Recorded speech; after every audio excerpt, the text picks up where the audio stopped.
Hey guys, Ben here and welcome back to another video on The Flash Season 9 Episode 2. Today we're going to be doing my review / breakdown for the episode. I apologize if I'm a little bit more quiet. I'm currently away right now, so I'm in a different situation and I don't have my normal microphone, so I apologize. I wanted to get that out of the way.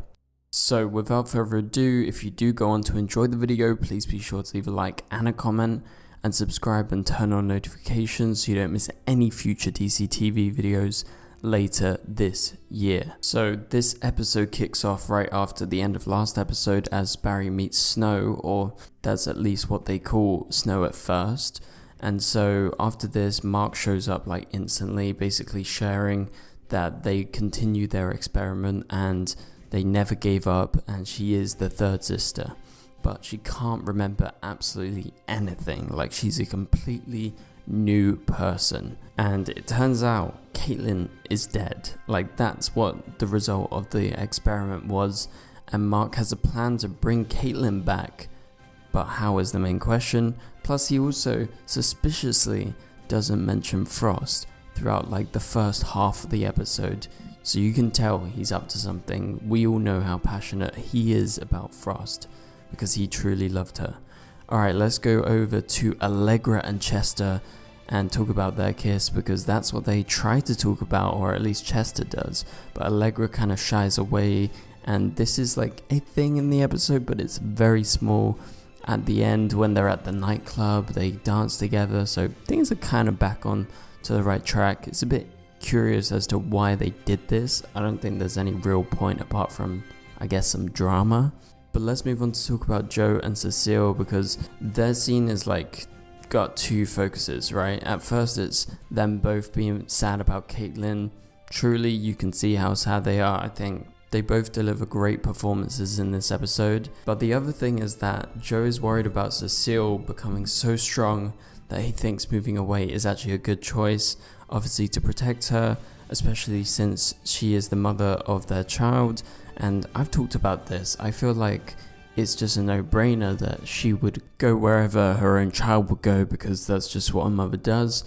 But obviously she's in this kind of conundrum because she has these great set of powers that apparently could make her like the strongest metahuman in all of Central City. That's been teased for a while now, and so she's gonna have to make that choice.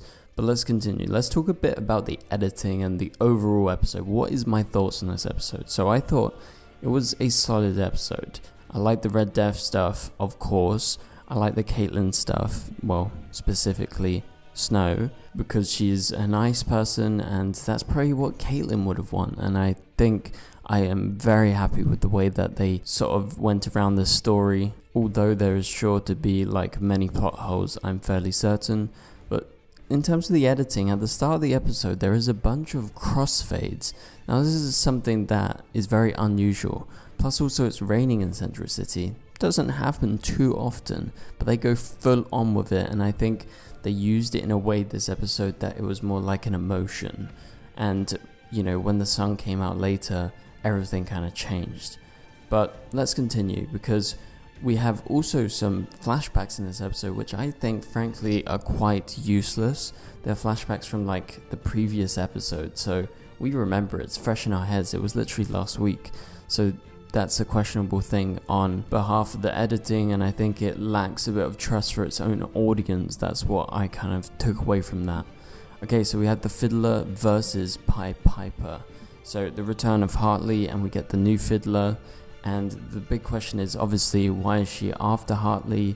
He's not powerful enough to stop her at first, and basically her music is way too strong. She has a new instrument which is extremely high tech, but it's shortly revealed that Hartley has something that she wants, and that's why she's after him. So this follows on from last episode, continuing the trend of these new rogues going around and gathering bits and pieces of technology for Red Death. Now, we find out at the end of the episode exactly what goes on, and I'm not going to keep you guys waiting. I'm going to talk about it right here. We'll go back to go through the episode chronologically, but let's jump to the post-credits, because I don't want to have to keep you guys waiting. So at the end of the episode, the Fiddler is defeated, but before they can lock her away, actually Captain Boomerang comes out of nowhere and he steals Hartley's upgraded gauntlets, plus also saving the Fiddler as well. And so they take it all back to Red Death's lair, wherever that is, some sort of like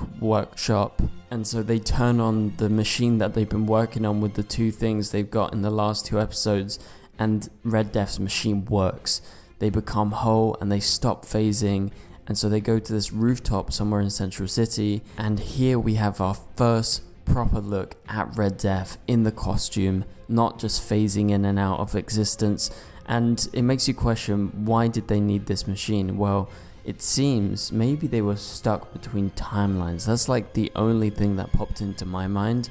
If you guys have any good theories, let me know in the comments down below. Why do you think they needed to basically be dephased or unphased or whatever you can call it? I have no idea what they actually did because they didn't properly explain anything, but I think it's mysterious in a good way.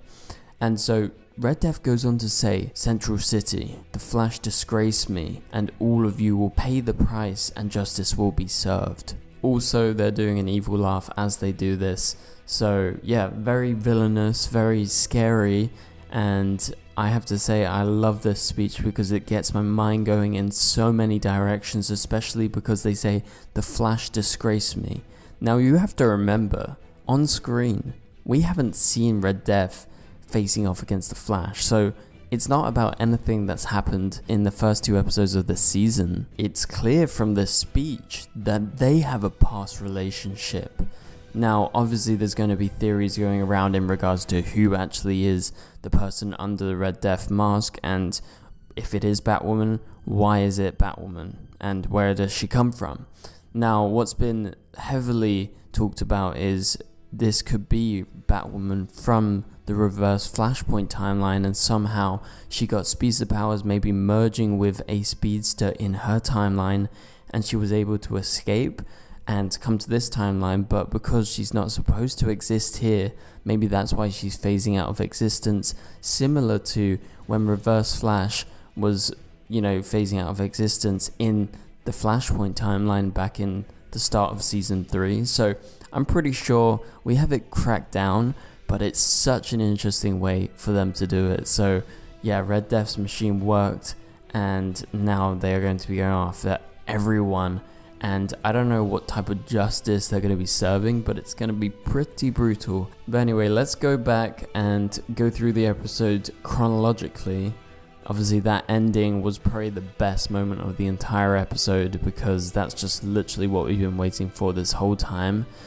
But Snow is back in the machine, and the machine literally killed Kaitlyn before, so it's not safe, and Mark puts her in there again, basically forcing her to go in, because obviously this new version of Kaitlyn/Frost, who is now Snow, doesn't really know what to do, right? Like, she's just been caught in the middle of all of this.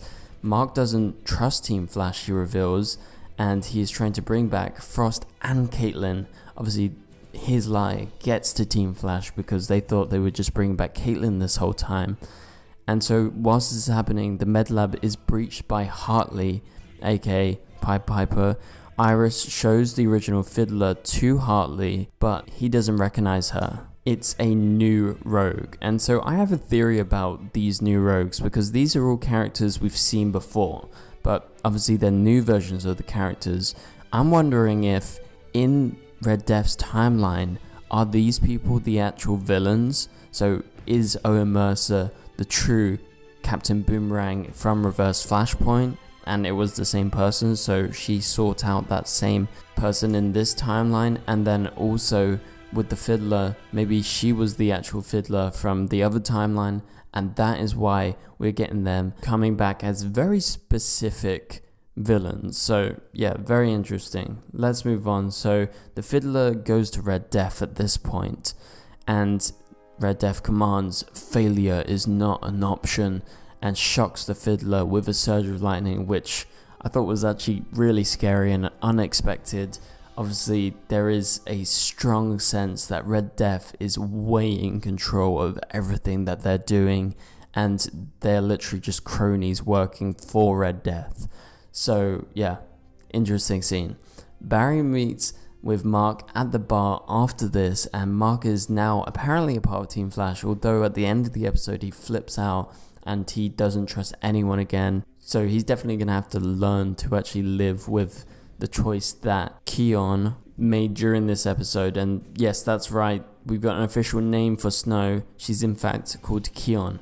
We theorized this and it was pretty clear they were going to go for this. Although it's a bit more of an out there name, it doesn't really have too much relation to Frost or Kaitlyn or Snow, which obviously made a lot more sense if you call her Snow because that's very similar. Plus it's Kaitlyn's surname, so it just makes a lot of sense. But Keon is the kind of godlike figure that we saw previously, and this was the whole thing of what Thomas, Kaitlyn's dad, was trying to do. And I like when Barry actually went to see Mark, he acknowledged the fact that he's made risky decisions and he's made mistakes many times before, which is very good to see because it's true and we've seen it over and over again.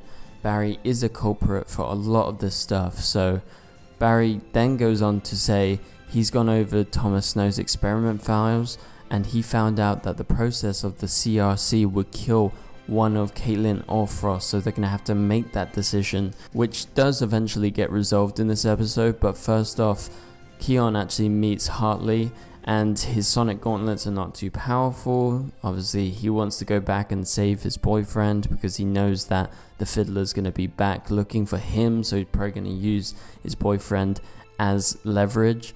And so in this scene, Snow is strange. She's interested in emotions, it seems, and you can just tell she's a nice person.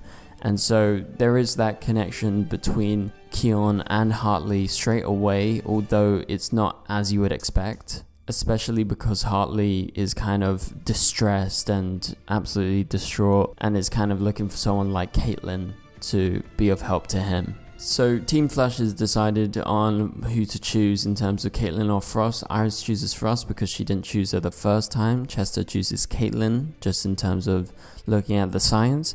But Barry is undecided and he's conflicted because he destroyed her lab, well, that being Kaitlyn's lab, but didn't feel bad about it and he didn't like what was going on, but he's just like generally undecided. So Keon meets Cecile, and actually this is one of the better Cecile moments of any episode recently, as she talks about being alone. This is obviously Keon, the fact that she's just literally been born into this world with no memories or anything, and you can tell, like, once again, she is genuine and nice. That's what I wrote down in my notes like multiple times. And Cecile can't actually read Snow's emotions because somehow she is just this big mystery, and I love that they are making her actually special. And Cecile has been using her powers non-stop recently, so it's nice to actually take a break from that. She actually asked a question, so this is good for Cecile's character, I think. And so Barry reveals that Keon has to make the decision herself rather than Team Flash making it, and I think that's entirely correct. Like, it made no sense this whole time throughout the whole episode that they're making a decision that could kill Keon.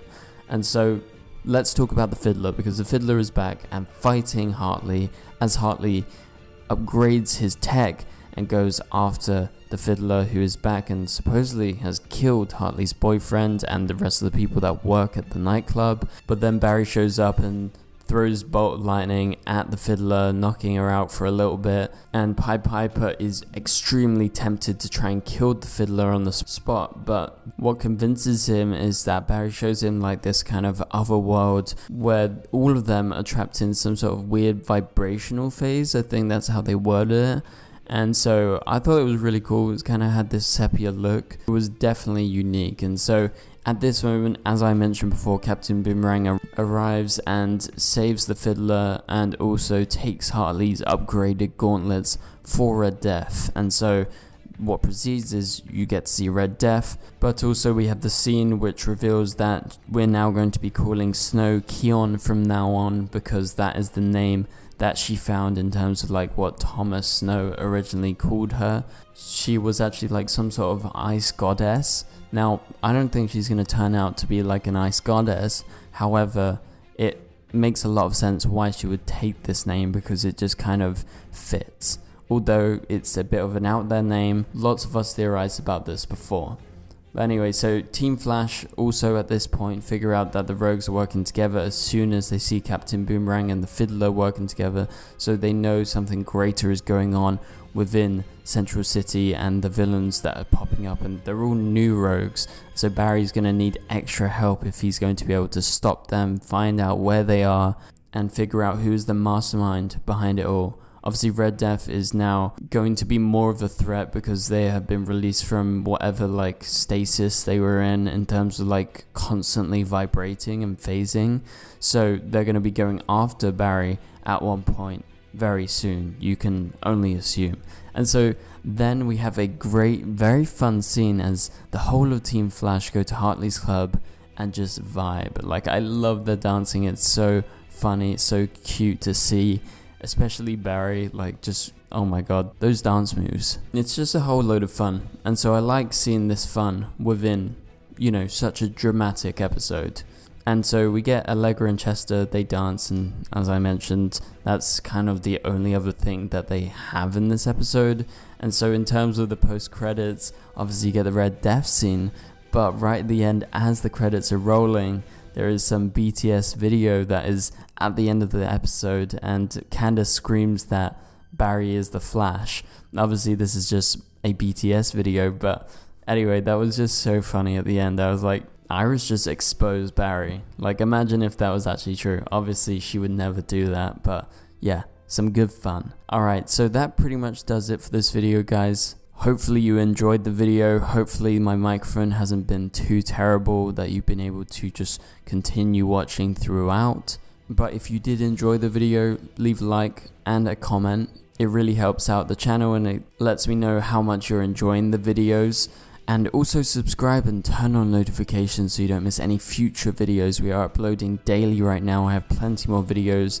I have a bunch of them pre-recorded because I've got some interesting topics that I needed to cover. So that's going to be with a good microphone, so no worries about that.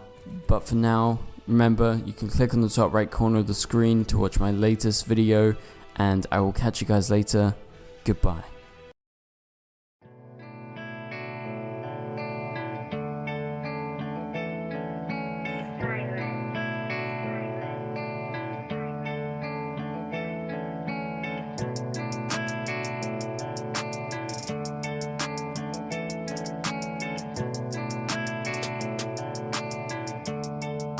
I see red.